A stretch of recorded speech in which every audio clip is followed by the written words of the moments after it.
Good afternoon बच्चों। तो आज सेकंड क्लास है और आज की क्लास का हमारा जो टारगेट है वो है रिजोल्यूशन ऑफ वेक्टर्स और उसको हम अप्लाई करेंगे रिवर स्विमर प्रॉब्लम्स में। अपनी जिंदगी की सारी परेशानियां छोड़ के सिर्फ ध्यान दो रिजोल्यूशन पे और रिवर स्विमर प्रॉब्लम्स पे। तो अपना टारगेट सिंपल होना चाहिए बच्चों, दिमाग को जितना क्लियर रखोगे उतना अच्छा है। अगले 1.5 घंटे के लिए सारा दिमाग इसी पे लगाना है, ठीक है? और धीरे धीरे एक एक करके स्टेप बाय स्टेप हम समझते रहेंगे। कोई प्रॉब्लम आती है तो बिल्कुल बताना, ठीक? चालू करते हैं।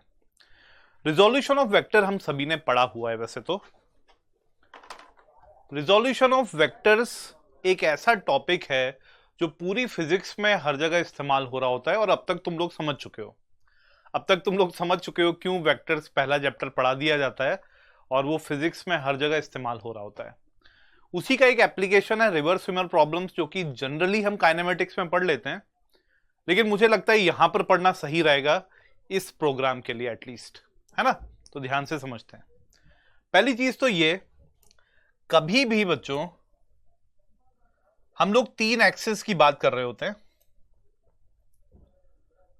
हम एक्स वाई और जेड एक्सिस की अगर बात करेंगे तो पूरी फिजिक्स में स्पेस को हम लोग 3 सेक्शंस में डिवाइड कर देते हैं, एक्स वाई और जेड।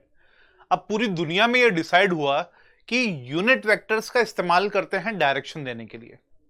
और पूरी दुनिया में जब इस्तेमाल हुआ, मैं कह रहा हूं इसका मतलब क्या है, अगर किसी ने रिसर्च पेपर इंग्लिश में लिखा है या किसी ने रशियन में लिखा है या किसी ने जर्मन लैंग्वेज में लिखा है, हर जगह अगर एक्स एक्सिस दिख रहा होगा तो उसके अलोंग जो यूनिट वेक्टर है उसको हम बोलेंगे आई कैप, वाई एक्सिस के अलोंग हम बोलेंगे जे कैप और जेड एक्सिस के अलोंग बोलेंगे के कैप। तो पूरी दुनिया में चाहे कोई भी भाषा बोलते हो लोग, आई कैप का मतलब है positive x axis, negative i cap का मतलब है negative x axis. Y axis की तरफ होगा तो j cap, negative y axis की तरफ होगा तो minus j cap, k cap minus k cap. ये तुम लोग जानते हो। इसका इस्तेमाल हम डायरेक्शन देने के लिए तो कर ही रहे होते हैं और उसी चीज को एक बार रिवाइज करते हैं पहले, so that we can apply our understanding in river swimmer problems, है ना? देखो, अगर कोई वेक्टर है, सपोज इस डायरेक्शन में एक वेक्टर को कंसीडर करते हैं हम लोग, मैं इसको वेक्टर ए बोल देता हूं और इसका मैग्नीट्यूड कुछ 10 यूनिट्स है। अगर ये मेरा वेक्टर ए है और इसका एंगल बन रहा है एक्स एक्सिस के साथ, सपोज अल्फा, मैं जानना चाहता हूं एक्स एक्सिस के अलोंग इसका कंपोनेंट कितना है। पहले तो कंपोनेंट का मतलब सोचो। अगर मेरा वेक्टर इस डायरेक्शन में है और मैं ऊपर से लाइट डाल दूं इस पे, तो इसकी शेडो यहां तक बनेगी। ये जो शेडो बन रही है इसको मैं एक्स कंपोनेंट कह सकता हूं। क्लियर? अगर ये डिस्प्लेसमेंट वेक्टर है तो इसका मतलब हुआ कि अगर स्ट्रिक्टली एक्स एक्सिस के अलोंग ये ट्रेवल करता तो कितनी डिस्प्लेसमेंट हो गई है।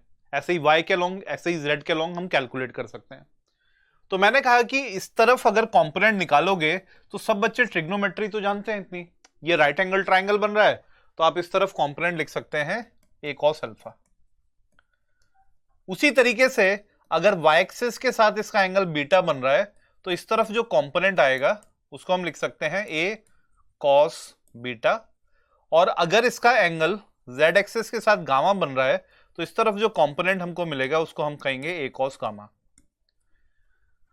मतलब x axis, y axis, z axis, इनके साथ मेरा वेक्टर जो भी एंगल बनाता है, आपको क्या करना है, वेक्टर के मैग्नीट्यूड को कोसाइन ऑफ दैट एंगल से मल्टीप्लाई कर देना है। तो अगर आपको किसी वेक्टर का कंपोनेंट चाहिए एक्स एक्सिस की तरफ, आप लिख लो ए कॉस अल्फा। वाई एक्सिस के साथ एंगल बीटा बन रहा है, वाई एक्सिस की तरफ कंपोनेंट चाहिए, लिख लोगे ए कॉस बीटा। और जेड एक्सिस के साथ चाहिए तो ए कॉस गामा। मतलब आप इस वेक्टर को सिंपली लिख सकते हैं ए कॉस अल्फा आई कैप प्लस ए कॉस बीटा जे कैप प्लस ए कॉस गामा के कैप। ये कंपोनेंट्स हो गए। कंपोनेंट का मतलब होता है उस पर्टिकुलर वेक्टर का एक पर्टिकुलर डायरेक्शन में कितना इफेक्टिव कंपोनेंट है, मतलब कंट्रीब्यूशन है। जैसे अगर मैं इस डायरेक्शन में आगे बढ़ता हूं, ध्यान से देखना, मैं इस तरफ आगे जा रहा हूं, मेरी शेडो जो दीवार पे बन रही है वो तो स्ट्रेट लाइन में आगे जा रही है ना, तो वो मेरी डिस्प्लेसमेंट का कंपोनेंट हो जाएगा पैरेलल टू द वॉल। अब ये समझो कि आप किसी वेक्टर को उसके एक्स कंपोनेंट, वाई कंपोनेंट और जेड कंपोनेंट में भी तो रिजॉल्व कर सकते हैं। तो मैंने इसको ए एक्स आई कैप, ए वाई जे कैप, ए जेड के कैप कह दिया। ए एक्स का मतलब कुछ और नहीं है बल्कि ए कॉस अल्फा ही है। तो मैं ये कह रहा हूं कि जो एक्स एक्सिस के अलोंग कंपोनेंट है वो एक्चुअली ए कॉस अल्फा है, और यहां से अगर कॉस अल्फा निकाला जाए तो ये बन जाता है ए एक्स डिवाइडेड बाई ए। ऐसे ही वाई एक्सिस के अलोंग जो कंपोनेंट है वो ए कॉस बीटा है, और आप कह सकते हैं कि कॉस बीटा की वैल्यू हो गई A Y divided by A. ऐसे ही Z component A cos gamma है, सॉरी। तो ए जेड के अलोंग जो कंपोनेंट है, अब आप लिख सकते हैं cos gamma equals to A Z by A. तो आसानी से हम cosine of the angles define कर लेते हैं। ये एंगल्स क्यों जरूरी है बच्चों? अगर आपका वेक्टर 3 डायमेंशन में किसी डायरेक्शन में था तो उसका एक्स कंपोनेंट कैसे निकालोगे? ए कॉस अल्फा लिख के। वाई कंपोनेंट कैसे निकालोगे? ए कॉस बीटा लिख के। और जेड एक्सिस के अलोंग कंपोनेंट कैसे निकालोगे? ए कॉस गामा लिख के। इस वजह से ये जो तीनों कोसाइंस हैं इनको हम एक नाम देते हैं, इनको हम बोलते हैं डायरेक्शन कोसाइंस। डायरेक्शन कोसाइंस बोलना बड़ा रेलिवेंट भी है क्योंकि ये कोसाइंस वेक्टर के कंपोनेंट्स को फाइंड आउट करने में एक्स एक्सिस के अलोंग, वाई के अलोंग, जेड एक्सिस के अलोंग हेल्प कर रहे हैं। और अगर आप अल्फा बीटा गामा जानते हो तो आप वेक्टर का एग्जैक्ट डायरेक्शन जानते हो, क्योंकि अल्फा एक्स के साथ, वाई के साथ, जेड के साथ, अगर तीनों के साथ यूनिक एंगल आपने डिफाइन कर दिए मतलब आप एक यूनिक वेक्टर के डायरेक्शन की बात कर रहे हो, है ना। तो बड़ी आसानी से निकाले जा सकते हैं। अगर हम किसी भी वेक्टर को इस फॉर्म में लिखते हैं जैसे हमने यहां पर लिख दिया इस फॉर्म में, तो पहले यह सोचो कि इस वेक्टर का मैग्नीट्यूड कैसे निकालते हैं। ऑब्वियसली ये होता है under root of A x square plus A Y square plus A Z square. ये बस मैं रिवाइज करा रहा हूं ताकि एक बार याद आ जाए सारी चीजें। तो बच्चों अगर डायरेक्शन कोसाइंस को आप देखोगे यहां पर, मैं तीनों के स्क्वायर का सम कर दूं तो कितना आएगा? आप अगर तीनों के स्क्वायर्स का सम करोगे तो आप देखो यहां पर हमको मिलेगा A x square plus A Y square plus A Z square divided by तीनों के डिनोमिनेटर में ए स्क्वायर आ रहा है। इसका मतलब यह हुआ कि ये बराबर है तो ये कैंसिल होकर के कितना बन जाएगा? 1। तो डायरेक्शन कोसाइंस के स्क्वायर का सम हमेशा क्या होता है? 1 के बराबर। ठीक है, यहां से ये समझ में आया कि किसी भी डायरेक्शन के अलोंग अगर आपको वेक्टर का कंपोनेंट निकालना है तो आपको वेक्टर के मैग्नीट्यूड को कोसाइन ऑफ द एंगल से मल्टीप्लाई कर देना होता है, हमको एंगल मिल जाता है आसानी से, है ना। इसमें एक चीज और ऐड करके देखते हैं हम लोग। सपोज सिचुएशन ये है कि किसी ने आपसे पूछा कि sine square alpha plus sine square beta plus sine square gamma कितना है, और ये alpha beta gamma direction cosines है, कितनी वैल्यू होगी? आंसर कर सकते हो? ये कितना होगा? बड़ा आसान हो गया क्योंकि डायरेक्शन कोसाइंस अगर आप जानते हो तो 1 minus cos square alpha, 1 minus cos square beta, 1 minus cos square gamma ऐसे लिख सकते हैं। और ये वैल्यू कितनी हो गई? यहां से देखो 1 प्लस 1 प्लस 1 कितना हो गया? 3 माइनस साइन कॉमन ले लो, cos square alpha plus cos square beta plus cos square gamma. और हमको पता था ना ये वैल्यू 1 होती है, तो ये ओवरऑल कितना आ गया? 3 माइनस 1 इक्वल्स टू 2। इस टाइप के छोटे छोटे क्वेश्चंस मिल सकते हैं, लेकिन फिजिक्स का मकसद यहां पर इस टाइप के क्वेश्चंस को बताना नहीं है। फिजिक्स का मकसद यह है कि आपको यह बात क्लियर हो जाए कि अगर किसी भी वेक्टर का कंपोनेंट निकालना है एक पर्टिकुलर एक्सिस के अलोंग और उस एक्सिस के साथ मेरा वेक्टर का एंगल बन रहा है थीटा, तो कंपोनेंट हो जाएगा a cos थीटा। जैसे मैंने कोई भी एक्सिस ले लिया बच्चों, कोई रैंडम एक्सिस ले लेते हैं इस तरफ, और मेरा जो वेक्टर है वो सपोज कुछ इस डायरेक्शन में है, जो एंगल है वो कुछ थीटा बन रहा है। तो अगर ये वेक्टर a है तो इसका कंपोनेंट कितना आएगा इस डायरेक्शन में, a cos थीटा। आसानी से लिखा जा सकता है। किसी वेक्टर को आप कितने डायरेक्शंस में रिजॉल्व कर सकते हो, कितने कंपोनेंट्स निकाल सकते हैं, इनफाइनाइट। अगर रेक्टेंगुलर कंपोनेंट्स की बात करोगे तो 3 निकाल लेते हैं, एक्स एक्सिस, वाई एक्सिस और जेड एक्सिस। बट आप किसी भी एक्सिस के अलोंग कंपोनेंट्स कैलकुलेट कर सकते हो, तो infinite components are possible. Clear है सबको ये बात? तो इस पूरे प्रोसेस को जिसमें आप किसी वेक्टर को x axis, y axis, z axis के अलोंग तोड़ के देखते हो, इसी को हम रिजोल्यूशन बोलते हैं। आसान बात है। इसका इस्तेमाल हम लोग करते हैं कई बार वेक्टर्स को ऐड करने में। जब 2 की जगह 3, 4, 5 वेक्टर्स होंगे तो ज्यादा आसान होता है हमेशा रिजोल्यूशन से ऐड करना। जैसे एक क्वेश्चन करके देखते हैं, बल्कि तुम लोग ट्राई करो कैसे इसको सॉल्व करोगे। हमने देखा कि 3 वेक्टर्स है मेरे पास और मैं इन तीनों का रिजल्टेंट कैलकुलेट करना चाहता हूं, कितना आएगा, है ना। बहुत आसान काम है। तीनों को इंडिविजुअली ब्रेक करेंगे। सबसे पहले ये जो 5 मीटर का वेक्टर दिख रहा है, अगर मैं इसके कंपोनेंट्स निकालूं इस डायरेक्शन में तो कितना आएगा बच्चों, 5 cos 37। इस डायरेक्शन में आएगा 5 sin 37। मुझे लगता है मेरे सारे बच्चे जानते हैं कि cos 37 sin 37 कितना है, वही ट्राइंगल 3, 4, 5। अगर मैं एक ट्राइंगल बना दूं जिसमें ये एंगल थीटा है, इसको 3 ले लेते हैं, 4 ले लेते हैं, तो हाइपोटेनस 5 आएगा ना। तो ये एंगल हमेशा 37 डिग्री होता है। ठीक है, तो इससे आप निकाल सकते हो। तो मैंने यहां पर क्या किया, cos 37 अगर लिखेंगे तो कितना होगा, 4/5, तो ये वैल्यू हो गई 4 यूनिट्स। sin 37 इज 3/5, तो 3 यूनिट्स। मतलब अगर मैं फर्स्ट वेक्टर को लिखूंगा तो मैं इसको आसानी से लिख सकता हूं 3 यूनिट्स जे कैप के अलोंग है, मतलब वाई एक्सिस, और 4 यूनिट्स एक्स एक्सिस के अलोंग है, मतलब आई कैप। इसे मैंने रिप्रेजेंट कर दिया। दूसरा वेक्टर रिप्रेजेंट करना बड़ा आसान है। 3 मीटर है और ये एक्स एक्सिस के पैरेलल है, पॉजिटिव एक्स एक्सिस की तरफ जा रहा है, तो इसको क्या लिख देना चाहिए मुझे, 3i कैप। ऐसे ही इस वेक्टर को देखोगे तो ये तो ऊपर की तरफ जा रहा है, तो इसको लिख देंगे 2j कैप। सबका सम कितना आ रहा है, हम यहां पे 7i cap plus 5j cap लिख सकते हैं। तो इस तरीके से आपने ऐड कर दिया। रिजोल्यूशन सबसे आसान चीज है, लेकिन हम जब इसको अप्लाई करने जाते हैं क्वेश्चंस में तो कई बार हम लोग परेशान होते रहते हैं। वो नहीं करना है हमको। बेसिक आप समझ ही पा रहे हो।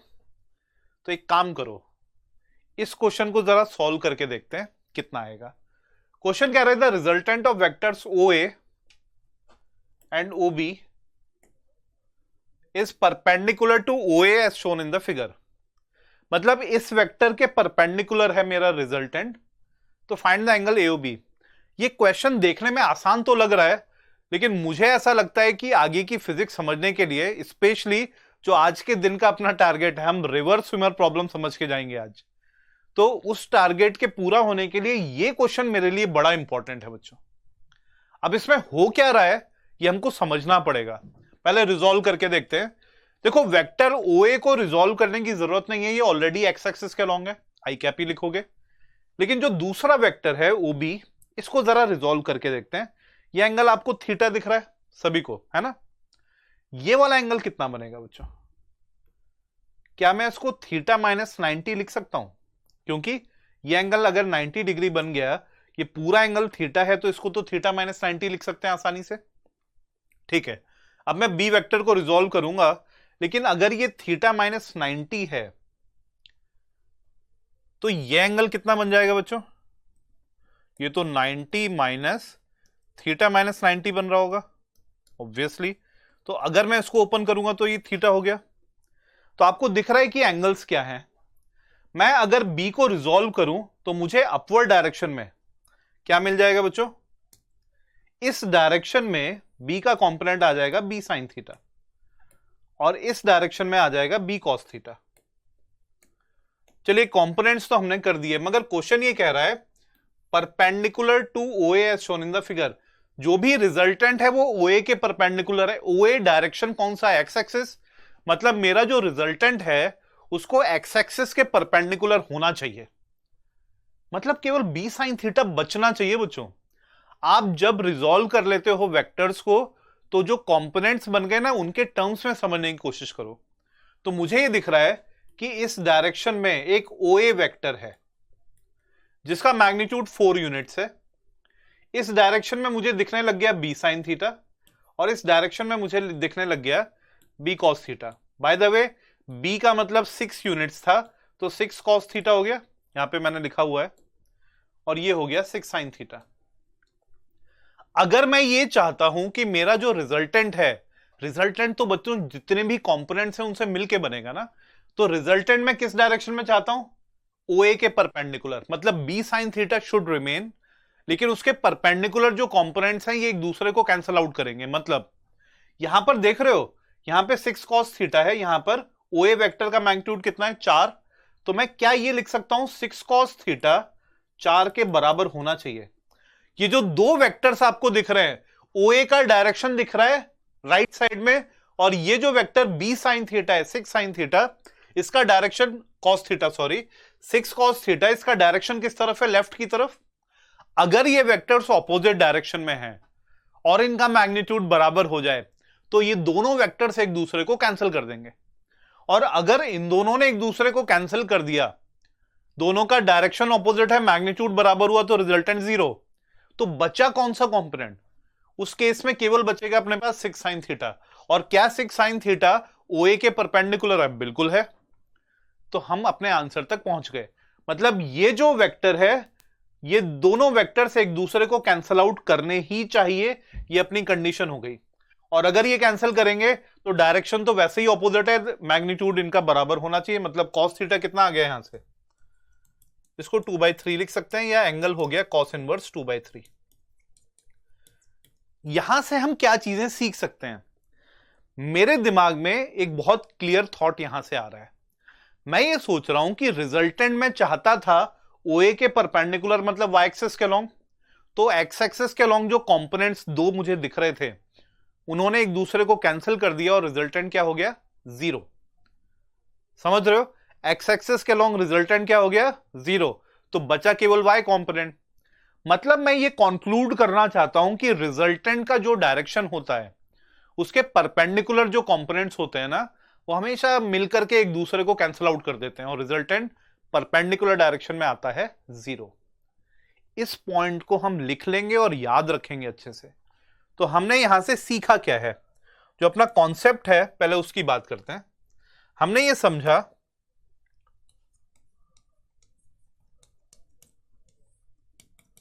all the components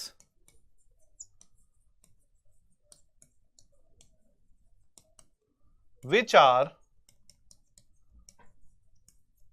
perpendicular to the direction of resultant,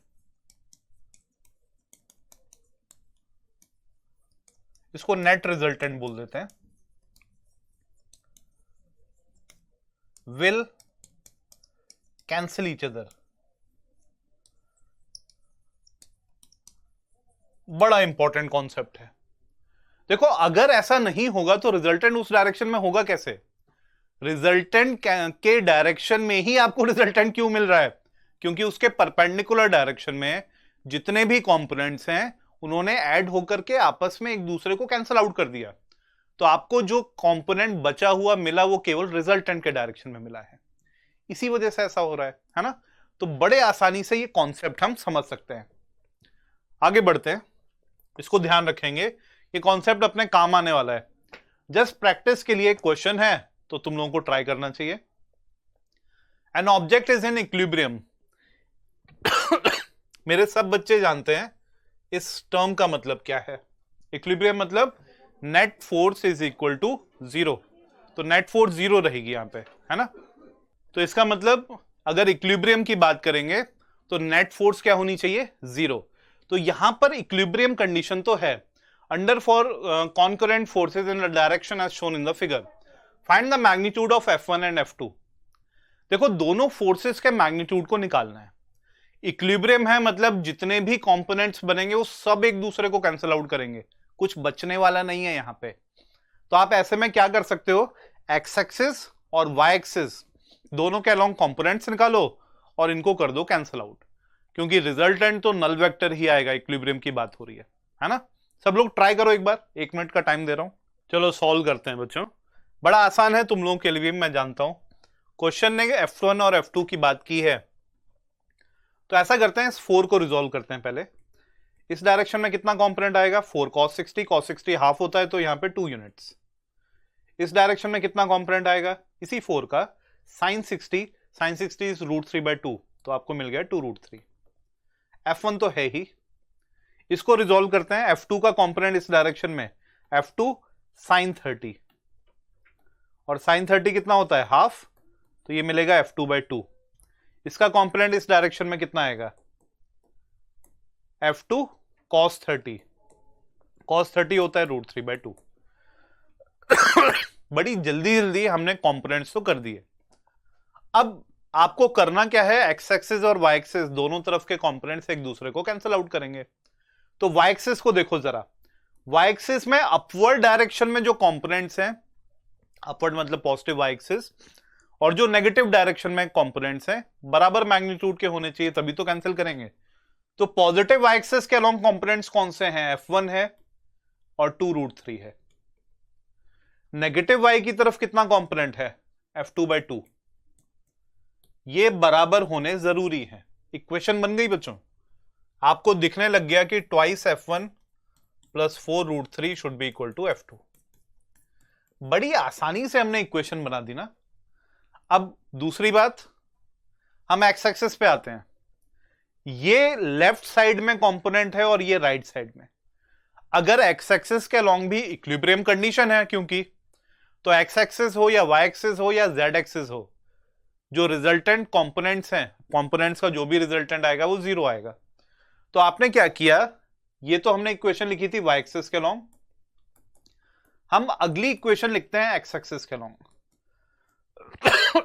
तो आप एक्स एक्सिस के अलोंग कह सकते हैं कि F2 √3/2 should be equal to 2, मतलब F2 की जो वैल्यू है वो आ गई यहां से 4/√3। और अगर F2 आ गया है तो क्या F1 निकाल सकते हैं, हां जी, पहली इक्वेशन से ही। बल्कि F1 को मैं F2/2 माइनस 2√3 लिख सकता हूं। F2/2 का मतलब हो गया 2/√3 माइनस 2√3। ये आंसर आ गया। चाहो तो इसको थोड़ा और सॉल्व कर सकते हैं, एलसीएम ले लोगे, you will get 2 minus √3 into √3, तो 6 हो जाएगा, डिवाइडेड बाय √3 आ जाएगा। ऐसे ये वैल्यू हो गई -4/√3। तो आसानी से कैलकुलेशन हो जाएगी अपनी। आपको करना बस ये है कि इसको सॉल्व करते चले जाना है ना। एक्स एक्सिस और वाई एक्सिस के कंपोनेंट्स को हमने कैंसिल आउट कर दिया, बस यही इक्विलिब्रियम कंडीशन है। ठीक, तो भाई इतना तो मुझे लग रहा है सबको आसान लग रहा होगा, इतनी बातें इजी लगी होंगी, है ना। चलो थोड़ी सी और प्रैक्टिस कर लेते हैं, फिर हम चलेंगे रिवर बोर्ड पे। मैं जानता हूं कि ऐसे क्वेश्चंस लॉज ऑफ मोशन में भी किए हैं तुम लोगों ने बहुत सारे। जस्ट अभी के लिए हम रिजोल्यूशन पढ़ ही रहे हैं तो थोड़ी प्रैक्टिस कर लेते हैं। हाँ जी, find tension in the 3 strings as shown in the figure. 3 strings कौन सी हैं, ए बी और सी, तीनों के अलोंग निकालना है। ट्राई करो तुम लोग, मैं थोड़ा पानी पी लूं, है ना। ट्राई करो सब लोग, खूब बढ़िया से प्रैक्टिस करते जाना है। अच्छा चलो, सबसे पहली चीज, इसमें टेंशन निकालना सबसे आसान है ना, क्योंकि हमको दिख ही रहा है कि ये जो ब्लॉक है, अगर मैं इसका एफबीडी बनाऊं तो अपवर्ड डायरेक्शन में टीए, डाउनवर्ड डायरेक्शन में इसका वेट mg, तो टीए किसके बराबर हो जाएगा बच्चों, डायरेक्टली mg। अब बाकी चीजें देखो, ये जो पॉइंट O दिख रहा है, आप एफबीडी पॉइंट का भी बना सकते हैं ना। तो अगर मैं पॉइंट O का एफबीडी बना रहा हूं तो मुझे दिख रहा है कि इस डायरेक्शन में टीबी टेंशन होगी। डाउनवर्ड तो तुम समझ गए, टीए अगर लग रहा है तो उसकी वैल्यू तो mg के बराबर हो गई ना। ये जो इस डायरेक्शन में टेंशन है टीसी, इसको हमको रिजॉल्व करना है। ये एंगल मैंने 37 डिग्री ले लिया है, रिजॉल्व कर दें। तो मुझे लगता है कि मेरे बच्चों को आसान भी लगेगा ये। तो इसको अगर रिजॉल्व करोगे तो इधर कंपोनेंट कितना आएगा, t cos 37।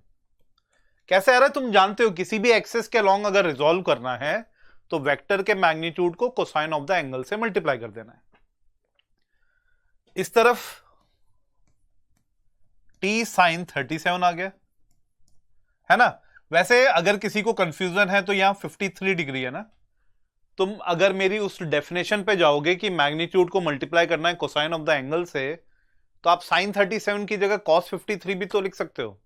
और तुम लोग जानते हो कि cos 53 लिखो या sin 37, दोनों की वैल्यू 3/5 होती है, एक ही बात है। तो भाई इस डायरेक्शन में आप कह सकते हैं कि t इंटू 3/5 आ गया, यहां पर आ गया 4/5 इंटू टी। अब अपवर्ड और डाउनवर्ड दोनों कंपोनेंट्स एक दूसरे को कैंसिल तो करेंगे, आखिर ये ब्लॉक भी तो है इक्विलिब्रियम में ही ना। तो अपवर्ड डायरेक्शन में कितने कंपोनेंट हैं, एक ही है, 4t/5। ये किसके बराबर होना चाहिए, mg के। इसको tc लिख देते हैं, यहां भी tc लिख देते हैं ना।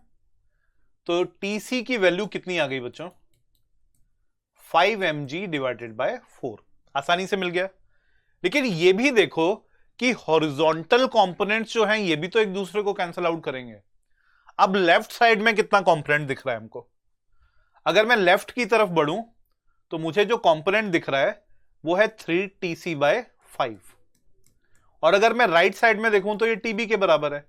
अब भाई tc तो हम निकाल चुके हैं ना, तो 3/5 इंटू 5mg/4 अगर मैं लिखूंगा तो tb की वैल्यू आ जाएगी। यहां से 5 हटाते ही आपको 3mg/4 दिखने लग जाएगा। ठीक है, बड़ी आसानी से कैलकुलेशन हो गई। मैं देखो ये सारी चीजें तो आसान है, रिजॉल्व करना इतना मुश्किल काम है नहीं, लेकिन मैं फिर से इस पे जरा वापस जाना चाहता हूं बच्चों। यहां पे इस कॉन्सेप्ट को सबको अपने दिमाग में जरूर रखना है। आगे मैं जो कुछ भी पढ़ाने वाला हूं उस सबके लिए बहुत जरूरी है कि आपके दिमाग में ये बात रहे। All the components which are perpendicular to the direction of net resultant will cancel each other. उनका रिजल्टेंट क्या हो जाएगा, 0। इस बात को, इस कॉन्सेप्ट को हम नहीं भूलेंगे, तभी हम रिवर बोट या रिवर स्विमर प्रॉब्लम्स को अच्छे से समझ पाएंगे। ठीक है, इसको ध्यान रखना है। चलो आगे बढ़ते हैं। तो हम अब पहुंच जाते हैं रिवर स्विमर प्रॉब्लम्स पे। हमको इन प्रॉब्लम्स को अच्छे से समझना है, ध्यान देना है। और मैं जानता हूं कि प्रॉब्लम्स उतनी मुश्किल नहीं है, लेकिन कभी कभी बच्चों को प्रॉब्लम होती है, क्योंकि ये आपने कब पढ़ा होता है, जब आप आए होते हो 10th से 11th में और जस्ट सब कुछ शुरू हुआ होता है ना। सिलेबस अचानक से इतना वास्ट हो गया है, टीचर्स पता नहीं क्या पढ़ा रहे हैं, समझ में आना थोड़ा सा मुश्किल काम तो रहता है। और ये सबके साथ होता है, तुम्हारे साथ भी हुआ, मेरे साथ भी हुआ था। तो जब 11th में शुरुआत करते हैं तो सबको मुश्किल लग रहा होता है, कोई बड़ी बात नहीं है ना। इंपॉर्टेंट चीज ये है कि अब इस स्टेज में हम आ गए हैं कि जब हम 11th को खत्म करने वाले हैं ना, अब हमको अपनी कमियों को ढूंढ ढूंढ के निकालना है और सही करना है, ताकि हम 12th अच्छे से कर पाए ना। यही बस टारगेट है अपना। तो जो भी अपने टारगेट्स हैं उनको पूरा करने के लिए अब क्या करना है, इस पे ध्यान देते हैं। रिवर स्विमर प्रॉब्लम्स को समझेंगे ध्यान से। देखो ये जो क्वेश्चंस बनते हैं, कई बार हम रिलेटिव वेलोसिटी में पढ़ रहे होते हैं, लेकिन मेरा यह कहना है कि बस इतनी सी बात को दिमाग में रखो कि अगर सपोज मेरे पास एक पेपर बॉल है और मैंने उस पेपर बॉल को तुम्हारी तरफ फेंका, तो मैं जैसे ही थ्रो करूंगा, जिस डायरेक्शन में थ्रो करूंगा उस डायरेक्शन की तरफ ये मूव तो करेगा, लेकिन ग्रेविटी इसको नीचे खींचेगी। तो मोशन कैसा होगा, सब जानते हैं, प्रोजेक्टाइल। लेकिन हां, अगर मैंने कैमरे की तरफ फेंका है तो इसी प्लेन में आगे बढ़ रहा होगा, प्रोजेक्टाइल मोशन करता हुआ नीचे जाएगा। हॉरिजॉन्टल वेलोसिटी कांस्टेंट रहेगी, वर्टिकल डायरेक्शन में भी वेलोसिटी गेन करेगा, तो मोशन कुछ इस तरीके से होने वाला है। लेकिन अगर मान लो यहां पर अपनी क्लासरूम में एक टेबल फैन लगा हुआ है और यहां से हवा ब्लो कर रही है इस डायरेक्शन में, तो क्या होगा, ये पेपर बॉल आगे तो बढ़ेगी, लेकिन हवा जब इससे टकराएगी तो हवा की जो वेलोसिटी है, जो विंड वेलोसिटी है, वो इस पेपर बॉल की वेलोसिटी में ऐड हो जाएगी। और अब मोशन सीधा इस प्लेन में नहीं होगा, बल्कि देखो इस डायरेक्शन में तो मैंने वेलोसिटी दी, ये तो कांस्टेंट है। वर्टिकल डायरेक्शन में वेलोसिटी गेन करेगा ड्यू टू ग्रेविटी, लेकिन अब कुछ इस डायरेक्शन में भी वेलोसिटी मिलनी शुरू हो जाएगी लेफ्ट की तरफ, क्योंकि हवा इससे आके टकरा रही है। समझ रहे हो? जब हम किसी नदी में स्विम करते हैं, पहले तो ये अंतर समझना पड़ेगा कि स्विमिंग पूल में स्विम करना और किसी नदी में स्विम करने में अंतर क्या है। जब हम स्विमिंग पूल में स्विम करते हैं तो जो भी आपकी वेलोसिटी है, जो भी आपका डायरेक्शन ऑफ मोशन है, it all depends upon your efforts. आप स्विम करना चाहोगे जिस डायरेक्शन में, उस डायरेक्शन में स्विम कर पाओगे, उस डायरेक्शन में मूव कर रहे होगे। ये आप डिसाइड करने वाले हो कितना तेज स्विम करना है, कितना धीरे स्विम करना है, ये आपका डिसीजन है। लेकिन अगर आप एक नदी में हैं तो सारा का सारा डिसीजन आपका नहीं है। आप अपने एफर्ट्स डालोगे, आप एक डायरेक्शन में स्विम करने की कोशिश करोगे बच्चों, लेकिन नदी भी तो हर चीज को अपने साथ बहा के ले जाना चाहती है, उसकी भी तो कुछ फ्लो वेलोसिटी है। तो रिवर क्या करती है, उसके अंदर जो भी चीज है, भले ही कोई स्विमर क्यों ना है, कोई बोट है, कोई लकड़ी का टुकड़ा है, वो हर चीज को जितनी उसकी खुद की वेलोसिटी है, रिवर की वेलोसिटी का मतलब उसके पानी के बहने की वेलोसिटी, जो हम ग्राउंड पे खड़े होकर के देख रहे हैं, तो रिवर फ्लो वेलोसिटी उसमें हमेशा ऐड हो जाती है। और अगर रिवर फ्लो वेलोसिटी को आप ऐड कर दोगे तो आपको मिलेगी एक रिजल्टेंट वेलोसिटी। उस रिजल्टेंट वेलोसिटी के हिसाब से हमको सारी कैलकुलेशन करनी होती है। ये बात क्लियर है? तो हमको इस बात का ध्यान रखना है कि एक स्विमर स्विमिंग पूल में जो एफर्ट्स कर सकता है, नदी की वेलोसिटी उसमें अगर ऐड हो जाएगी तो वो स्विमर की वेलोसिटी होती है जो रिवर के अंदर होगी एज सीन फ्रॉम ग्राउंड। ठीक है? सबसे पहले दो टर्म्स हैं, इन पे ध्यान देते हैं। एक टर्म है वेलोसिटी ऑफ स्विमर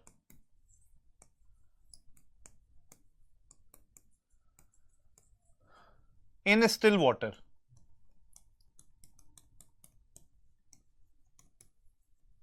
एक टर्म और है velocity of swimmer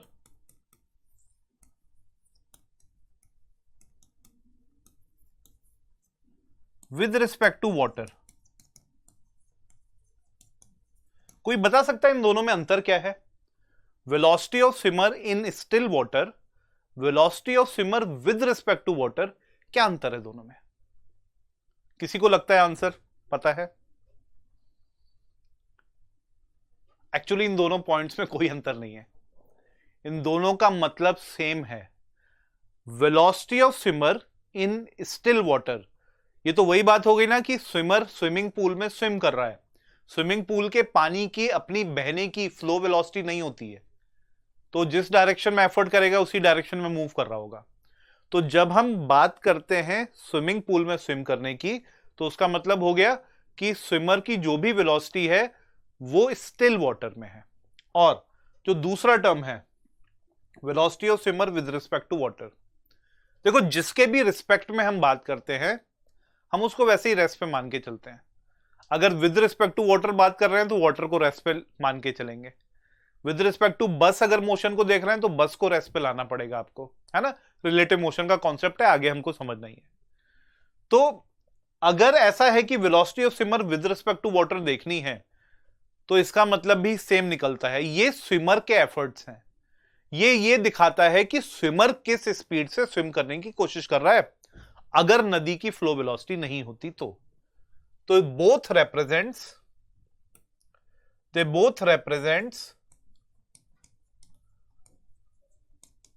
efforts of swimmer only।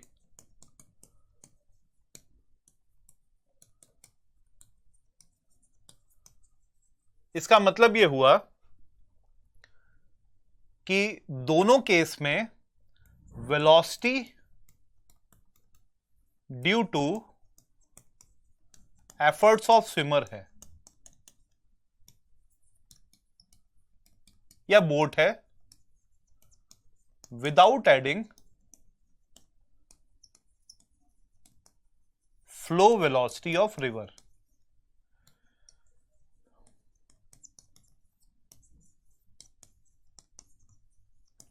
हाँ, अगर मैं रिवर की वेलोसिटी को ऐड कर दूंगा इसमें तो मुझे मिल जाएगी स्विमर की velocity with respect to ground बच्चों। तो उसके एफर्ट्स के साथ नदी की फ्लो वेलोसिटी जब हम जोड़ देते हैं तो हमको मिलती है net velocity of swimmer with respect to ground. तो कभी भी ऐसे अगर लिखना है, अगर ये रिप्रेजेंट करना चाहते हो वेलोसिटी ऑफ स्विमर, मैं लिख ही देता हूं पूरा,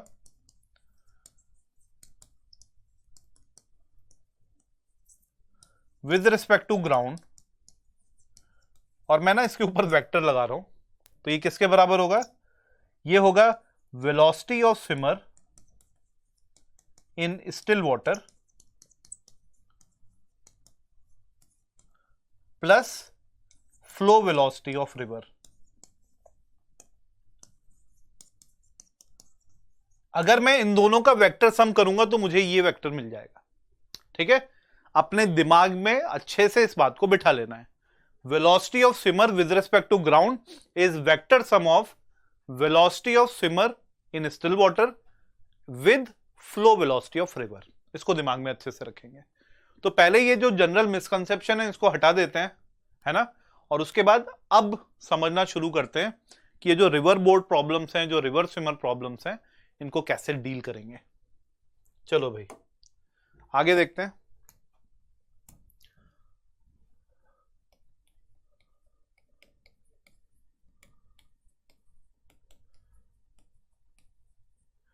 अगर ये बात समझ चुके हो तो मैं कुछ केसेस पहले करा रहा हूं, हालांकि क्वेश्चंस अलग अलग तरीके के आ सकते हैं, लेकिन कुछ केसेस पहले करके देखते हैं।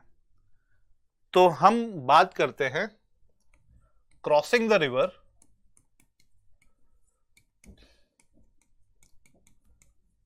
along shortest path।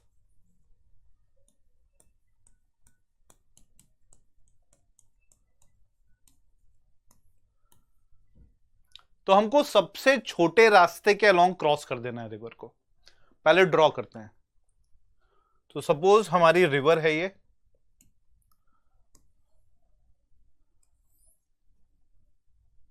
मैं जानबूझ करके यहां ओरिजिन मान लेता हूं, ये हो जाएगा मेरा एक्स एक्सिस और ये हो जाएगा मेरा वाई एक्सिस। जो अपना स्विमर है वो सपोज यहीं पर है, ओरिजिन पर, यही लोकेशन है हमारे स्विमर की। तो ये जो स्विमर है वो यहां से स्विम करना शुरू करता है। ऑपोजिट एंड पर एक पॉइंट ए है। आपको दिख रहा है सबको कि शॉर्टेस्ट पाथ कौन सा है? अगर ये ओ से डायरेक्टली ए तक पहुंच जाए। याद करो वो क्वेश्चन जो अभी अभी हमने किया था ना, मैं फिर से ले चलता हूं तुम्हें वहीं पे। क्वेश्चन ये कह रहा था कि जो भी रिजल्टेंट है वो ओए के परपेंडिकुलर चाहिए हमको। तो और हमने क्या किया? हमने कहा कि रिजल्टेंट अगर ओए के परपेंडिकुलर है तो रिजल्टेंट के परपेंडिकुलर जो कंपोनेंट्स है वो कैंसिल होने चाहिए। आ जाओ यहां पे वापस। अगर हम ये चाहते हैं कि हमारा स्विमर ओ से शुरुआत करके ए तक पहुंच जाए, तो बच्चों एक बात क्लियर हो रही है कि स्विमर की जो वेलोसिटी है ग्राउंड से देखने पर वो किस डायरेक्शन में होनी चाहिए? वाई एक्सिस की तरफ, है ना, तभी तो ए पॉइंट तक पहुंच पाएगा। मैं एक चीज हमेशा सजेस्ट करता हूं कि जितना आप सोच रहे हो अपनी कॉपी में उतना लिखते भी रहो, नोट्स ऐसे ही बनते हैं। तो जैसे हमने ये समझा कि ए तक पहुंचने का तरीका यह है कि स्विमर के खुद के एफर्ट्स होंगे भाई। स्विमर कोशिश करेगा नदी में स्विम करने की। ये कौन सी वेलोसिटी होगी? Velocity of swimmer with respect to water या इन स्टिल वाटर। उसमें नदी की फ्लो वेलोसिटी तो ऐड होनी है ना। मान लेते हैं रिवर की फ्लो वेलोसिटी वीआर है और रिवर की जो विड्थ है वो डी के बराबर है और ये रिवर फ्लो कर रही है।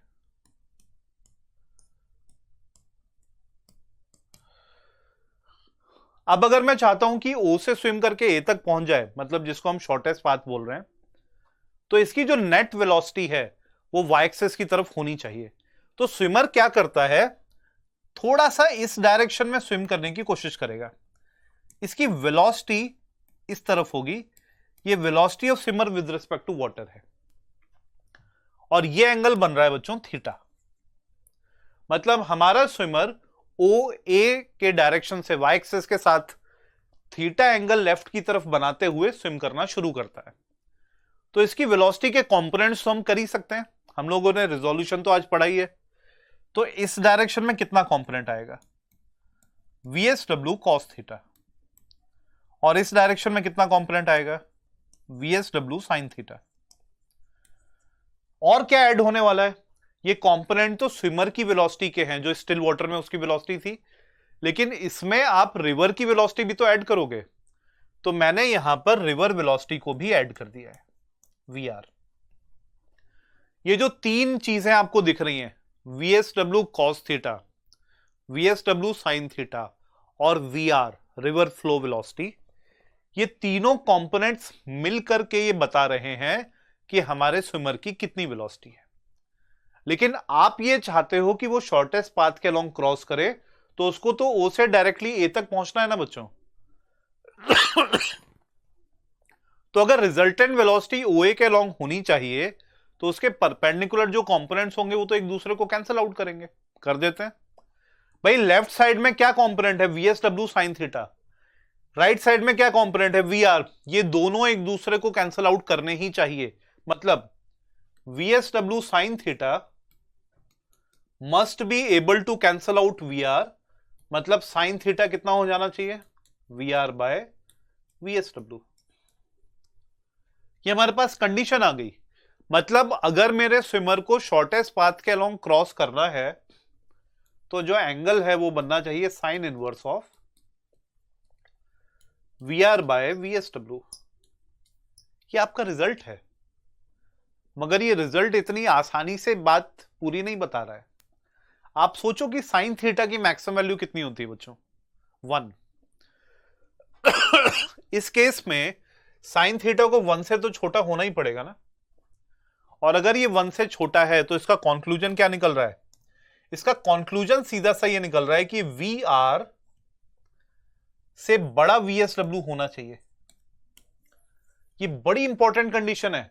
मतलब अगर मेरा स्विमर डायरेक्टली ऑपोजिट बैंक तक पहुंचना चाहता है, ऑपोजिट पॉइंट तक, शॉर्टेस्ट पाथ के लॉन्ग, शॉर्टेस्ट पॉसिबल पाथ के लॉन्ग, तो ऐसे केस में स्विमर की जो खुद की स्पीड है स्विमिंग पूल में, स्टिल वाटर में, उसको नदी की फ्लो वेलोसिटी से भी ज्यादा होना चाहिए, तभी ये ऐसा कर पाएगा बच्चों। आप सोचो, थोड़ा सोच के देखो, स्विमर की वेलोसिटी का एक कंपोनेंट है VSW sin थीटा, एक कंपोनेंट, और वो कंपोनेंट नदी की वेलोसिटी को कैंसिल आउट कर रहा है। अगर उसका कंपोनेंट निकालोगे किसी भी वेक्टर का, तो उस वेक्टर से तो छोटा ही आएगा ना, क्योंकि आप कंपोनेंट निकालने के लिए साइन थीटा या कॉस थीटा से मल्टीप्लाई कर रहे होते हो। तो अगर कोई कंपोनेंट निकालोगे other than the direction of vector, तो वो कंपोनेंट तो वेक्टर से छोटा ही आएगा। और वेक्टर से छोटा कंपोनेंट अगर नदी की वेलोसिटी को कैंसिल कर दे रहा है, तो इसका मतलब उस पर्टिकुलर वेक्टर स्विमर की वेलोसिटी जो स्टिल वाटर में है उसको तो ज्यादा होना ही चाहिए VR से ना। तो ये कंडीशन सेटिस्फाई होनी जरूरी है। अगर नहीं होती है तो ये ए पॉइंट तक तो नहीं पहुंचेगा, थोड़ा बहुत ड्रिफ्ट होके आगे बह जाएगा, नदी अपने साथ थोड़ा सा और आगे बाहर ले जाएगी। मतलब एक्स एक्सिस के लॉन्ग डिस्प्लेसमेंट को जीरो नहीं कर पाएंगे। तो ये कंडीशन यहां पर निकल के आती है। अब इसमें time of crossing the river क्या होगा,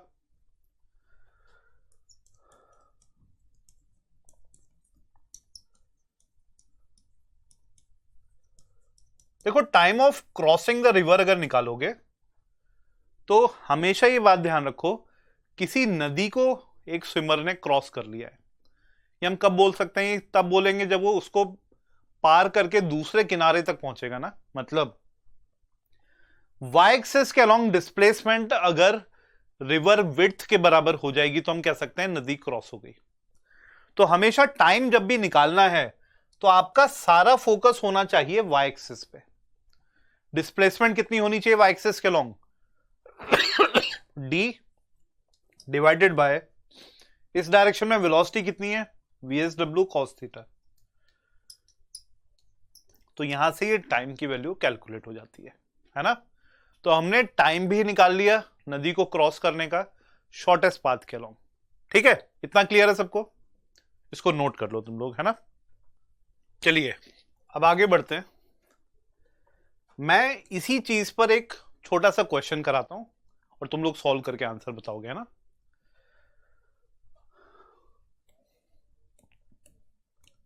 चलो भाई एक क्वेश्चन लिखते हैं, बनाते हैं इसको। A river of width 100 meters is flowing with speed 5 meters per second. A swimmer whose speed in still water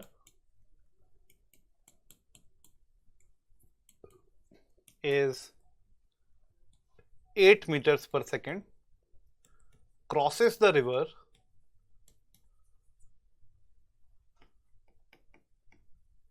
along shortest path.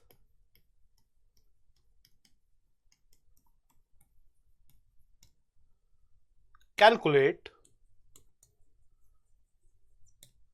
time of crossing the river.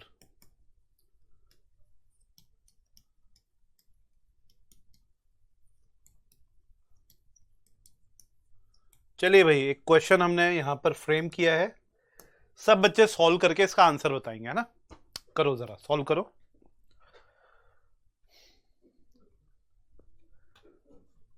ध्यान से पढ़ो क्वेश्चन को, एक एक शब्द का मतलब समझो और उसके हिसाब से आंसर करने की कोशिश करो।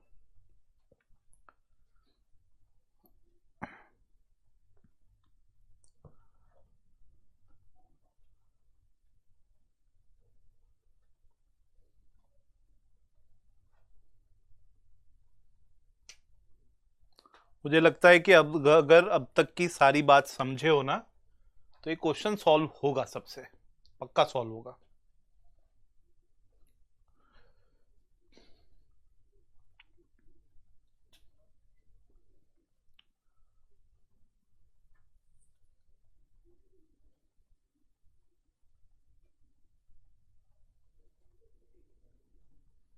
टाइम मैं देख रहा हूं, है ना, लिमिटेड टाइम ही दे पाऊंगा तुम लोगों को, और कोशिश करते रहो।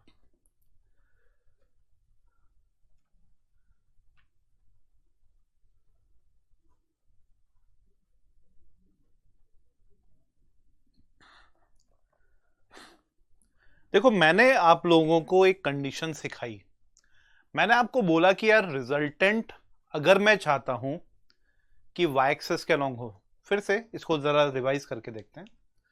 अगर मैं चाहता हूं कि मेरा स्विमर शॉर्टेस्ट पाथ के अलॉन्ग स्विम करके क्रॉस कर जाए इस नदी को, तो मेरे स्विमर को ओ से ए तक पहुंचना चाहिए, मतलब y एक्सिस के अलॉन्ग डिस्प्लेस होना चाहिए। ये जो वेलोसिटी है ये रिवर फ्लो के डायरेक्शन के परपेंडिकुलर है, मतलब नदी का जो फ्लो है उस डायरेक्शन में जो दो कंपोनेंट्स आ रहे हैं, VSW साइन थीटा और VR, ये दोनों एक दूसरे को कैंसल आउट करेंगे तभी ऐसा हो पाएगा। यही तो कंडीशन पड़ी हमने। रिजल्टेंट जो डिजायर्ड रिजल्टेंट है, it is perpendicular to the flow of river, y axis के लॉन्ग है, और उसके परपेंडिकुलर जो कंपोनेंट्स हैं वो एक दूसरे को कैंसल आउट करेंगे, यही अपनी कंडीशन है। तो भाई यहां पर हमने क्या किया, जो क्वेश्चन हमसे कह रहा है ना, देखो कंडीशन क्या है, एक नदी बना लेते हैं, ये अपनी एक रिवर है, और मेरा जो स्विमर है वो यहां से स्विम करना शुरू करता है। शॉर्टेस्ट पाथ तो अपना y एक्सिस ही होगा, और y एक्सिस इसलिए भी होगा क्योंकि हमारे स्विमर की जो स्पीड है स्टिल वाटर में वो नदी के फ्लो वेलोसिटी से ज्यादा है, तो कर तो पाएगा क्रॉस बड़े आराम से, ऑपोजिट एंड तक पहुंच पाएगा। मैं इसको ओ, इसको ए बोल देता हूं। तो मेरा स्विमर तो इस डायरेक्शन में स्विम करना शुरू करेगा। 8 मीटर पर सेकेंड कंडीशन दी हुई है। ये जो विड्थ है ये 100 मीटर की है, किसी एंगल थीटा पे रिवर की वेलोसिटी कितनी है बच्चों, वो हमको दी हुई है 5 मीटर पर सेकेंड। आपको सबसे पहले ऐसे क्वेश्चन में एंगल की बात कर लेनी चाहिए, और एंगल की बात कैसे करोगे, ओ ए के परपेंडिकुलर जो कंपोनेंट्स होंगे वो कैंसिल करेंगे। मैं पूरी कहानी दोबारा से बता रहा हूं, हालांकि फॉर्मूला तो हमने निकाल ही लिया था। ये 8 साइन थीटा है बच्चों, और इधर कंपोनेंट है 8 cos थीटा। 8 cos थीटा वो कंपोनेंट है जिसकी मदद से नदी को ये स्विमर क्रॉस कर पाएगा, और 8 sin थीटा वो कंपोनेंट है जो रिवर वेलोसिटी को कैंसल आउट करेगा। मतलब 8 sin थीटा की वैल्यू को मैं 5 से इक्वेट कर रहा हूं, तो sin थीटा कितना आ रहा है 5/8। हमने एंगल तो निकाल लिया। अब बात आ गई टाइम की, तो टाइम कैसे मिलेगा बच्चों? टाइम निकालने के लिए आप जानते हो कि हमेशा फोकस किस पे करना है, वाई एक्सिस पे। जो रिवर की विड्थ है उसको कवर ही तो करना है दूसरे किनारे तक पहुंचने के लिए। तो time of crossing the river जब भी कैलकुलेट करना है, हम लिखेंगे डिस्प्लेसमेंट 100 होनी चाहिए, और कितनी स्पीड से 8 cos theta. By the way cos theta कैसे मिलेगा भाई? sin थीटा मालूम ही है ना बच्चों, तो cos थीटा कैसे मिलेगा? √1 माइनस साइन स्क्वायर थीटा। इस फॉर्म में लिखा जा सकता है। तो ये क्या मिल गया? 100 डिवाइडेड बाय, सबको दिख रहा है अंडर रूट में 64 माइनस 20, 64 माइनस 25 कितना होता है बच्चों? मुझे कैलकुलेट करके बताओ। हाँ, कितना हुआ? 39।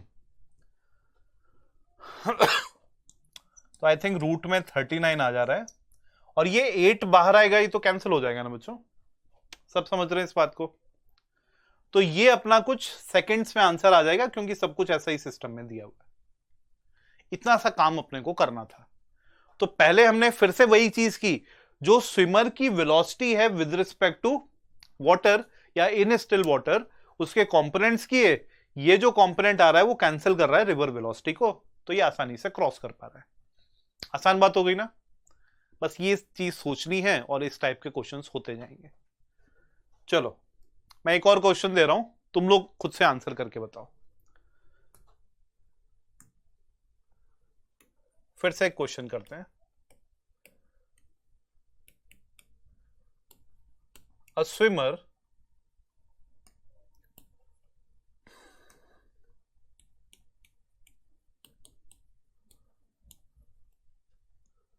crosses a river having width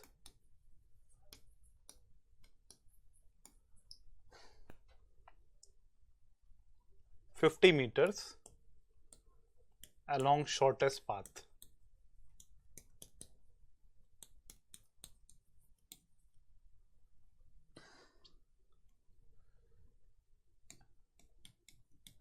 If his speed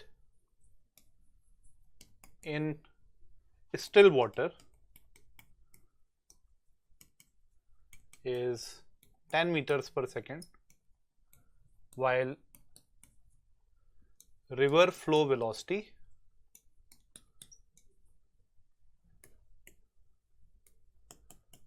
is 6 meter per second, find angle with river flow at which he should swim.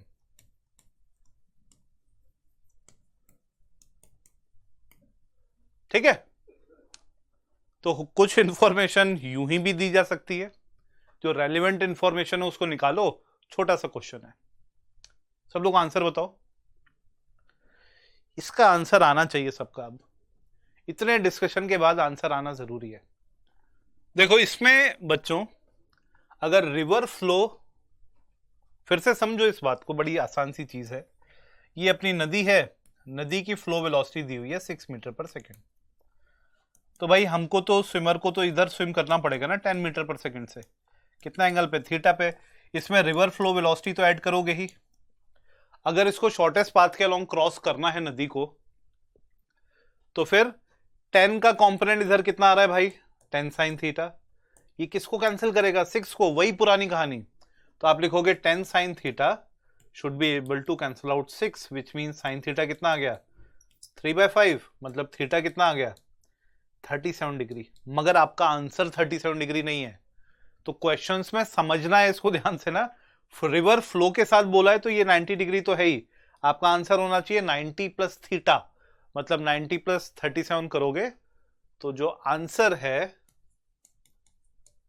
वो देना पड़ेगा 90 प्लस 37 मतलब 127 डिग्रीज। रिवर फ्लो वेलोसिटी के साथ इतने एंगल पर कुछ स्विम करेगा तो ये बिल्कुल शॉर्टेस्ट पाथ के अलोंग क्रॉस कर सकता है। ठीक है, चलो एक और कंडीशन की बात करते हैं। क्रॉसिंग द रिवर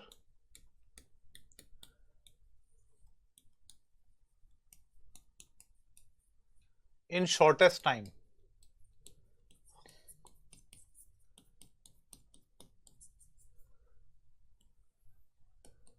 अब भाई किसी के भी दिमाग में बात आ सकती है कि जो शॉर्टेस्ट पाथ है उसी में तो शॉर्टेस्ट टाइम लगेगा, जो रास्ता सबसे छोटा है उसको कवर करने में ही तो सबसे कम टाइम लगेगा, है ना बच्चों? मगर ऐसा सच तो नहीं है।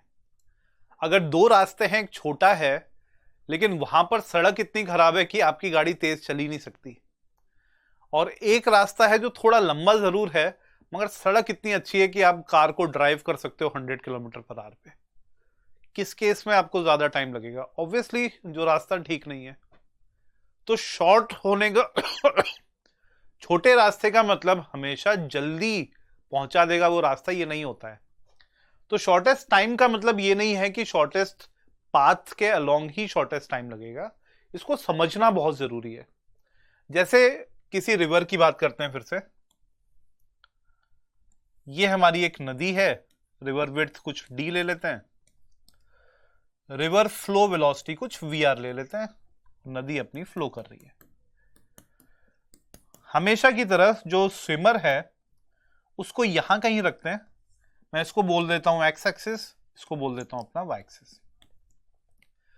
हमेशा ये बात ध्यान रखो बच्चों कि जब भी टाइम की बात होगी, जब भी ये कैलकुलेट करना होगा कि कितना वक्त लगेगा हमारे स्विमर को या बोट को नदी को क्रॉस करने में, तो हमेशा फ्लो वेलोसिटी के परपेंडिकुलर डायरेक्शन में जो वेलोसिटी है ना स्विमर की या बोट की, वो मैटर करती है। मतलब अगर मेरे स्विमर को दूसरे किनारे तक पहुंचना है तो वाई एक्सिस के अलोंग उसकी जो डिस्प्लेसमेंट है वो डी तो होनी चाहिए ना, तभी तो पहुंच पाएगा। तो हम ये चाहते हैं कि वाई एक्सिस के अलोंग अगर सबसे डिस्प्लेसमेंट डी करनी है और सबसे जल्दी करनी है तो उसके लिए स्विमर को अपने एफर्ट्स किधर रखने चाहिए? वाई एक्सिस के अलोंग। तो ऐसे केस में क्या होता है, हमारा स्विमर ना हमेशा वाई एक्सिस की तरफ स्विम करने की कोशिश करता रहेगा, ध्यान देना कोशिश करता रहेगा। लेकिन नदी का अपना प्लान है, नदी क्या कर रही है कि भाई तुम एफर्ट कर रहे हो perpendicular to the flow move करने के लिए, तो ठीक है, अच्छी बात है, वो तुम्हारे एफर्ट्स हैं। लेकिन मेरा काम यह है कि मेरी जो फ्लो वेलोसिटी है, नदी की जो फ्लो वेलोसिटी है, वो मैं तुम्हारी वेलोसिटी में ऐड कर दूंगी, तो उसका वेक्टर सम तो होना ही है।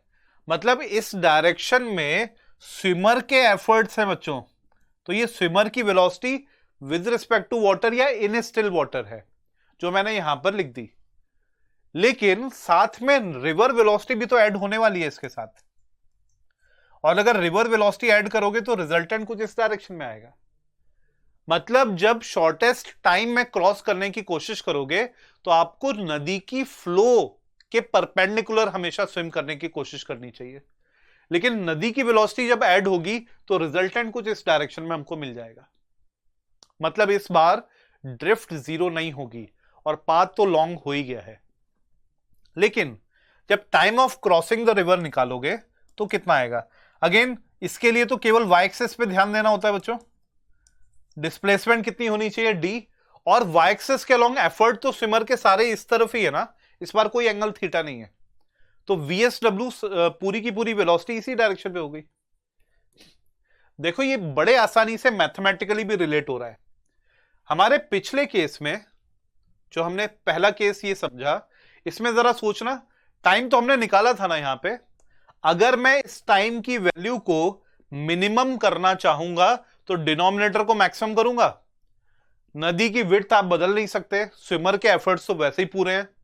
आप कॉस थीटा को कितना लिख सकते हो? मैक्सिमम कॉस थीटा क्या होता है? 1, और मैक्सिमम कॉस थीटा कब होता है? 0 डिग्री पे। इस एंगल को जरा 0 करके देखो, आ गए परपेंडिकुलर। तो मैं यही बात समझा रहा हूं कि अगर हमारे स्विमर को शॉर्टेस्ट टाइम में क्रॉस करना है तो उसको हमेशा परपेंडिकुलर डायरेक्शन में, परपेंडिकुलर टू द फ्लो ही मूव करना पड़ेगा।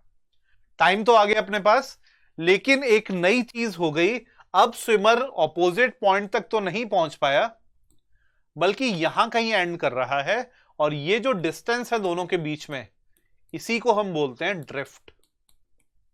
नदी अपने बहाव के साथ जितना बहा के ले जाती है उसी को हम ड्रिफ्ट बोलते हैं, है ना। तो अगर ड्रिफ्ट कैलकुलेट करना है बच्चों, तो ड्रिफ्ट का मतलब डिस्प्लेसमेंट किस डायरेक्शन में है, एक्स एक्सिस। तो आपको एक्स एक्सिस के अलोंग वेलोसिटी लिखनी पड़ेगी, और एक्स एक्सिस के अलोंग एक ही वेलोसिटी है, रिवर वेलोसिटी।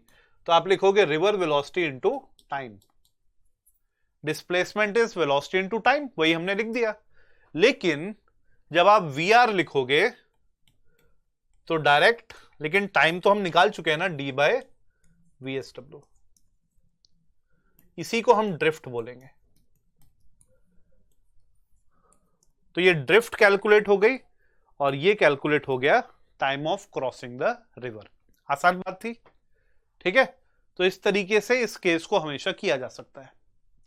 मेरे ख्याल से सब बच्चे ये समझ गए होंगे कि अगर मिनिमम टाइम में, शॉर्टेस्ट टाइम में क्रॉस करना है नदी को, तो फ्लो के परपेंडिकुलर डायरेक्शन में स्विम करने की कोशिश करनी है। ठीक, मैं कुछ क्वेश्चंस कराता हूं इस पे। देखो, एक क्वेश्चन देता हूं, जल्दी से सॉल्व करके सब लोग बताना। मुझे पता है तुम लोग बहुत क्विकली सॉल्व कर दोगे। तो अगर हम शॉर्टेस्ट टाइम की कभी भी बात करेंगे तो इसको ऐसे देखो, अ boat can move in still water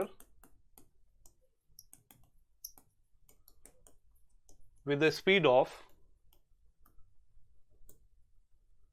6 meters per second. In a river flowing with speed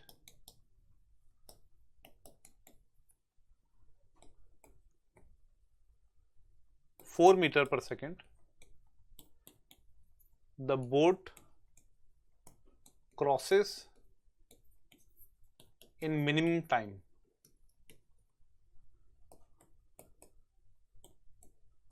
Find drift of the boat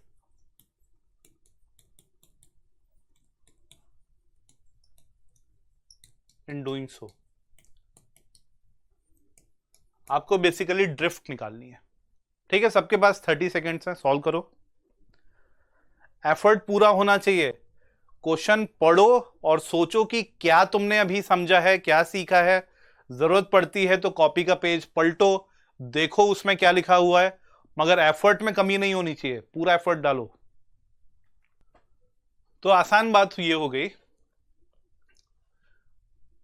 अच्छा, तो रिवर की विड्थ भी तो बता देनी चाहिए। रिवर की विड्थ है 50 मीटर्स। तभी तो टाइम मिलेगा तुम लोगों को, तभी तो ड्रिफ्ट निकाल पाओगे, है ना। ओके,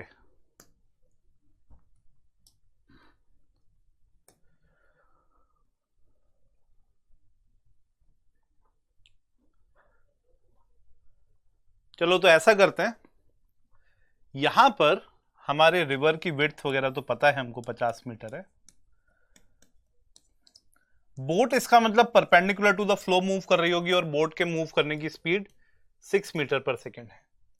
इसमें नदी की स्पीड ऐड हो गई 4 मीटर पर सेकेंड। तो हमेशा जब भी आपको कैलकुलेट करना है time of crossing the river, तो सारा ध्यान होना चाहिए वाई एक्सिस पे। वाई एक्सिस के अलोंग डिस्प्लेसमेंट 50 मीटर है और जो स्पीड है वो 6 है। इसका मतलब 25/3 से सेकेंड्स लग रहे होंगे। कितना आसान हो गया बच्चों। अब आपको ड्रिफ्ट निकालना है, मतलब डिस्प्लेसमेंट निकालनी है एक्स एक्सिस के अलोंग, तो अब सारा ध्यान एक्स एक्सिस पे रखते हैं। और वेलोसिटी कितनी है एक्स एक्सिस के अलोंग, रिवर की वेलोसिटी जो कि 4 मीटर पर सेकेंड है, वेलोसिटी इनटू टाइम कर देते हैं। तो बेसिकली 100/3 मीटर्स आपको मिल जाएगा, दैट इज 33.33 मीटर्स। तो आसानी से कैलकुलेशन हो गई। ये दोनों बड़े ही स्टैंडर्ड केसेस हैं। आपको अगर क्वेश्चन मिलता है तो बिल्कुल आसानी से सॉल्व कर लोगे। ठीक है, अब मैं कुछ नॉन स्टैंडर्ड केसेस की बात करता हूं। कुछ क्वेश्चंस आपको और मिल सकते हैं और मेरी जिम्मेदारी है कि उनके बारे में तुमको बता दें कि कैसे सॉल्व होते हैं। ठीक है, तो उनकी बात करके देखते हैं। अब कुछ केसेस में क्या होगा बच्चों, जरूरी नहीं है कि जो स्विमर है या बोट है वो शॉर्टेस्ट टाइम या शॉर्टेस्ट पाथ की बात ही कर रहा हो सकता है किसी की भी बात नहीं हो रही, आपसे ही बोल दिया गया, क्वेश्चन के फॉर्म में ही दे रहा हूं।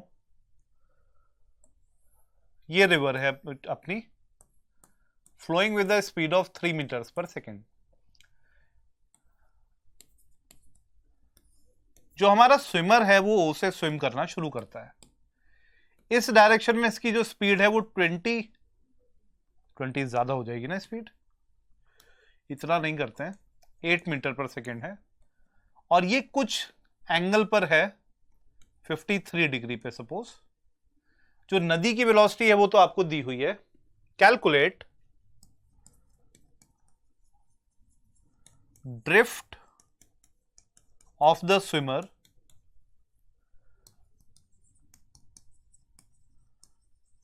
when he reaches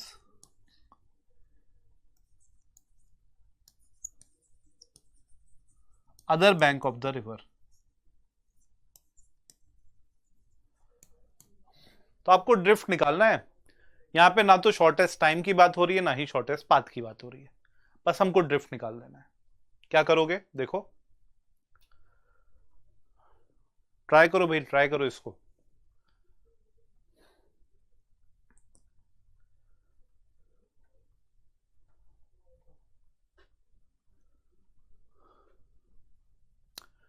अब इस केस में भी वही बात है बच्चों, आपको करना तो वही एफर्ट है। हमेशा जो पैटर्न होता है ना क्वेश्चंस को सॉल्व करने का वो समझना चाहिए। टीचर कैसे सॉल्व कर रहा है, क्या सोच रहा है, उसका पैटर्न क्या है।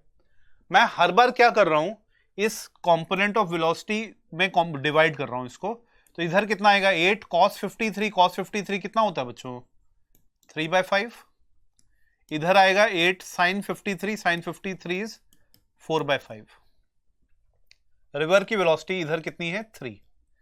इस बार ये कैंसिल वगैरह नहीं हो रहे हैं बच्चों। अब आपको सोचना क्या है, ये जो रिवर है मुझे तो ड्रिफ्ट निकालनी है। अच्छा फिर से मैंने ये मिस किया ना, रिवर की विड्थ कितनी है 50 मीटर ले लेते हैं। अब देखो ये हमेशा ध्यान रखो कि time of crossing the river सिर्फ और सिर्फ वेलोसिटी अलोंग वाई एक्सिस पे डिपेंड करता है। मुझे लगता है आज की क्लास में ही कम से कम 4-5 बार मैंने इस बात को रिपीट कर दिया होगा, तो अब नहीं भूलना है ना। Time of crossing the river will depend upon velocity along y axis. तो वाई एक्सिस के अलोंग पहले बात करके देखते हैं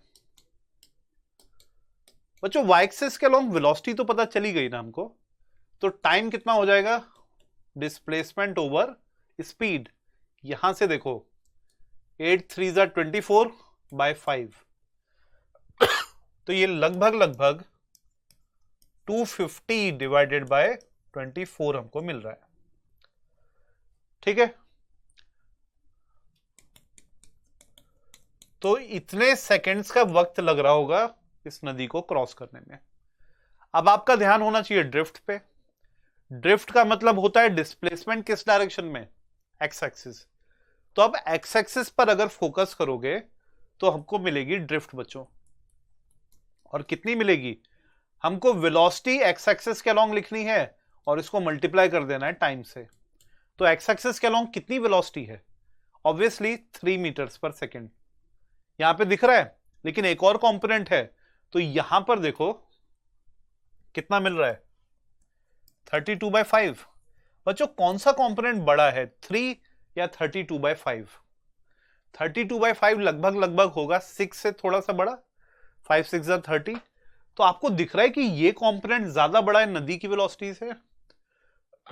तो ये जो ड्रिफ्ट होगी ये राइट साइड में नहीं होगी, बल्कि इसको ड्रिफ्ट भी नहीं बोलना चाहिए। ये स्विमर तो इधर स्विम करने की कोशिश करेगा, ऑब्वियसली यहां कहीं एंड करने वाला है ये।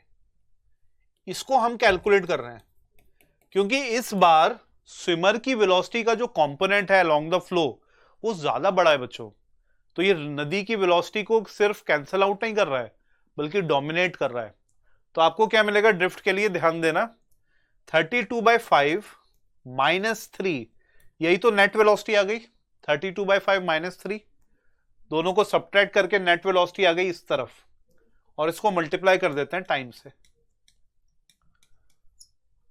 ठीक है, तो इस तरीके से माइनस होगा, यू विल गेट 17/5 इंटू 125/12, तो इस तरीके से कैलकुलेट कर पाएंगे।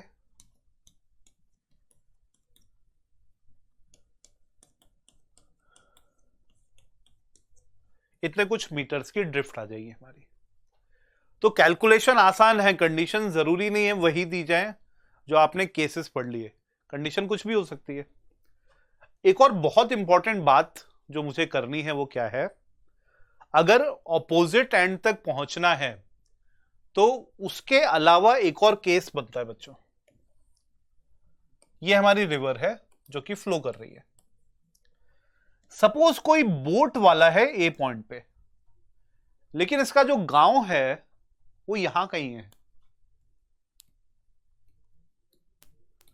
और ये अपने घर तक पहुंचना चाहता है। अगर मैं इसको इसके घर तक पहुंचाने की कोशिश करूं तो समस्या ये है कि इन दोनों के बीच में जो डिस्टेंस है ना बच्चों, सपोज इस डिस्टेंस को मैं एक्स बोल देता हूं, और ये एंगल अल्फा बन रहा है, तो हमारे इस बोट वाले को अपनी बोट को कितने एंगल पर किस डायरेक्शन में मूव करना चाहिए ताकि अपने घर तक पहुंच पाए। देखो ये उस टाइप के क्वेश्चंस हैं जिनमें हम पहुंचना तो ए से बी तक चाहते हैं, एक पर्टिकुलर पॉइंट तक, लेकिन वो पॉइंट ऑपोजिट पॉइंट नहीं है, कहीं और एंगल पर है। तो दिमाग में क्या लाना है, फिर से वही बात बच्चों, स्टार्टिंग में ही मैंने बोला रिजल्टेंट के परपेंडिकुलर जो कंपोनेंट्स होंगे वो हमेशा क्या करेंगे, एक दूसरे को कैंसिल करेंगे। तो अगर मेरा स्विमर, मेरा जो बोट है सॉरी, वो इस डायरेक्शन में मूव करना शुरू करती है किसी एंगल थीटा पे, मैं जानना चाहता हूं कि एंगल थीटा कितना है, तो आपको क्या करना है, रिजल्टेंट जो डिजायर्ड रिजल्टेंट है वो किधर है, वो ए बी के लॉन्ग है। आखिर आप बोट को ए से बी ले जाना चाहते हो ना, तो आप ये चाहते हो कि जो डिजायर्ड रिजल्टेंट है, जो डिजायर्ड वेलोसिटी है बोट की, कौन सी वेलोसिटी, स्टिल वाटर में जो बोट की वेलोसिटी है उसमें रिवर की वेलोसिटी ऐड करने के बाद जो वेलोसिटी आ रही है वो है बोट की velocity with respect to ground, वो वेलोसिटी ए बी के लॉन्ग होनी चाहिए। अगर वो वेलोसिटी ए बी के लॉन्ग होनी चाहिए तो उसके परपेंडिकुलर क्या होना चाहिए बच्चों, अगर ये वेलोसिटी ए बी के लॉन्ग होनी चाहिए तो इसके परपेंडिकुलर डायरेक्शन के कंपोनेंट्स तो कैंसिल करेंगे ना, जैसे मैंने ये बना दिया। अब इस पे ध्यान दो, अगर मैं वीबी के कंपोनेंट्स करूं तो इस डायरेक्शन में कितना मिल रहा है मुझे, वीबी कॉस थीटा, और इस डायरेक्शन में मिल रहा है वीबी साइन थीटा। अगर डिजायर्ड रिजल्टेंट इस डायरेक्शन में चाहते हो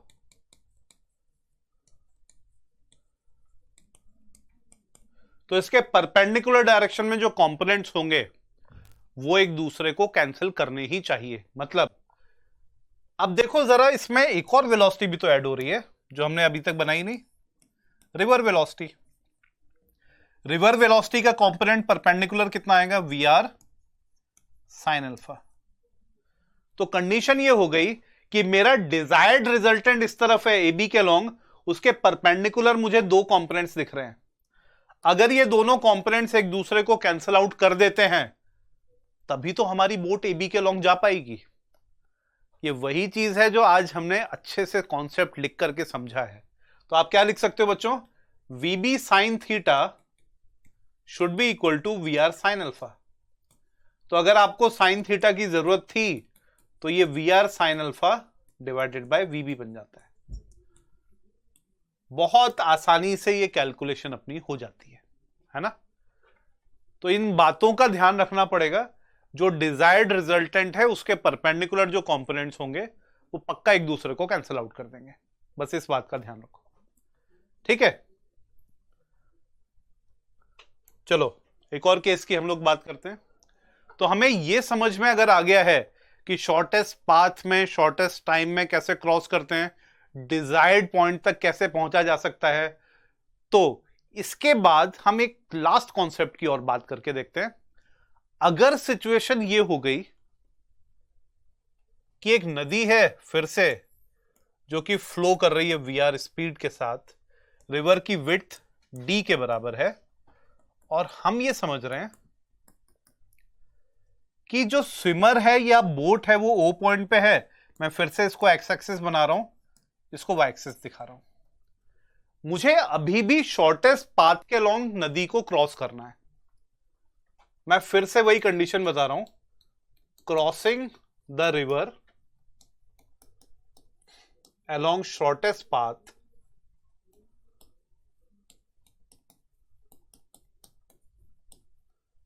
लेकिन कंडीशन ये जुड़ी हुई है कि स्विमर की जो वेलोसिटी है विद रिस्पेक्ट टू वाटर इस बार वो नदी की स्पीड से कम है।